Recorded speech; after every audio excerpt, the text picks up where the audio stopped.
Consumer specialist Rick Romero says you may be a victim of synthetic ID theft. Rick? Well, David, synthetic ID theft can ruin your finances. People steal your social security number and then use it under a different name. Now, it's almost impossible to prevent, but there are important red flags to watch for so you can lessen the damage. Thieves are taking identity theft to a whole new level. I had a woman who called me who had found out that someone used her social security number with a different name to work. 7 years later, the IRS tracked down Frank's client and had charged her with thousands of dollars of penalties and fees and were going to literally put her in jail. She was a victim of synthetic identity theft. Unlike traditional ID theft, crooks steal your social security number but tie it to a different name, creating a new fictional person.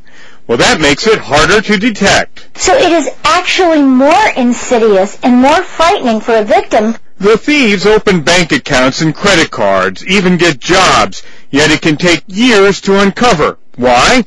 Well, it's difficult for the authorities and creditors to unravel all the mismatched information. 5 years ago, this crime was hardly seen, but now? 85 to 90% of identity fraud is really the synthetic ID fraud, as opposed to the true name identity theft. Since the fraud isn't committed in your name, it typically doesn't show up on your credit report because not enough of the ID information matches you. But your stolen social security number could end up in all kinds of different databases, including those for background checks. What synthetic identity thieves do is they pollute the files, which could impact you when you go for a loan or apply for a job. And the trouble isn't always financial. I had another gentleman, his social security number was used by someone who was tried for murder. And so every time there was a background check that pulled up his name, it linked these other databases showing him as arrested for murder. To find out if you're a victim, there are steps you can take. Look at your Social Security statement that you receive once a year from the government carefully and make sure that there isn't income on there that you didn't actually earn.